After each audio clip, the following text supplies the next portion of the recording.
পেশাদারিত্ব বজায় রেখে দেশবিরোধী ষড়যন্ত্র মোকাবেলা করতে আইনজীবীদের প্রতি আহ্বান জানিয়েছেন ভূমি উপদেষ্টা হাসান আরিফ। বুধবার চট্টগ্রামে আলিফের জানাজায় অংশ নিয়ে এসব কথা বলেন তারা। বিকেলে লোহাগড়ার চুন্তি এলাকায় তৃতীয় জানাজা শেষে দাফন করা হয় অ্যাডভোকেট আলিফকে।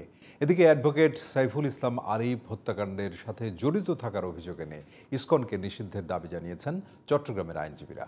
বৃহস্পতিবারও দ্বিতীয় দিনের মতো কর্মবিরতি পালন করার ঘোষণা দেন তারা। চট্টগ্রাম থেকে তৌহিদুল আলমের রিপোর্ট, জানাচ্ছেন আব্দুল মালেক।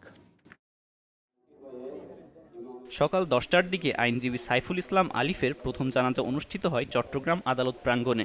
পরে জমিয়াতুল ফালাহ ময়দানে অনুষ্ঠিত হয় দ্বিতীয় জানাজা। অংশ নেন সর্বস্তরের হাজারো মানুষ। আলিফ হত্যাকাণ্ডে ইসকনকে দায়ী করে সংগঠনটি নিষিদ্ধেরও দাবি জানান আইনজীবী নেতারা। এ সময় আইন শৃঙ্খলা বাহিনীর ভূমিকা নিয়েও প্রশ্ন তোলেন তারা। জেলা প্রশাসকের সামনে পুলিশ ছিল, বিডিআর ছিল, আর্মি ছিল, কেন তারা ওখানে এগিয়ে গেল না? কেন তাদেরকে ছেড়ে দিয়ে সবাই চলে আসলো? আমি মনে করি যারা এই ঘটনার পিছনে ছিল তাদের দৃষ্টান্তমূলক শাস্তি দাবি করছি। এই হত্যাকাণ্ডের বিচার নিশ্চিত না হওয়া পর্যন্ত জিরো টলারেন্সে থাকার ঘোষণা দেন আইনজীবীরা। জানাজায় অংশ নেন ভূমি উপদেষ্টা হাসান আরিফও। এ সময় পেশাদারি মনোভাব বজায় রেখে দেশবিরোধী চক্রান্ত মোকাবেলা করতে আইনজীবীদের প্রতি আহ্বান জানান তিনি।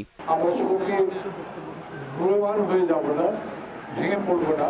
শোকে আমরা স্টিলের মতো শক্ত থাকবো, পাথরের মতো শক্ত থাকবো, যাতে আগামী যে কোনো প্রচেষ্টা এই বিপ্লবকে, এই গণঅভ্যুত্থানকে ব্যর্থ করার জন্য যেই করে থাকুক, যে অঙ্গনেরই করে থাকুক, সেগুলো আমরা প্রতিহত করব। জানাজায় অংশ নিয়ে বৈষম্য বিরোধী ছাত্র আন্দোলনের আহ্বায়ক হাসনাত আবদুল্লাহ বলেন, আওয়ামী লীগ ভারতে বসে একের পর এক ষড়যন্ত্র করছে। তাদের সব ধরনের ষড়যন্ত্র প্রতিহত করা হবে।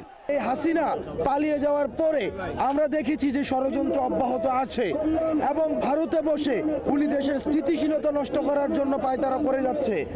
এই কারণে এই যে ঘটনাগুলো ঘটছে, গতকাল সাইফুল ভাইকে নৃশংসভাবে যেভাবে হত্যা করা হয়েছে, সেটি হচ্ছে হিন্দুত্ববাদী উগ্রবাদিতার যে প্রকাশ, এই উগ্রবাদিতার বহিঃপ্রকাশ ঘটেছে।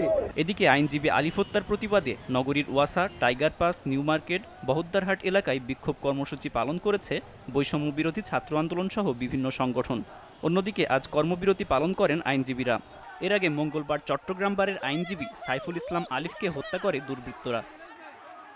আব্দুল মালেক, জিটিভি নিউজ।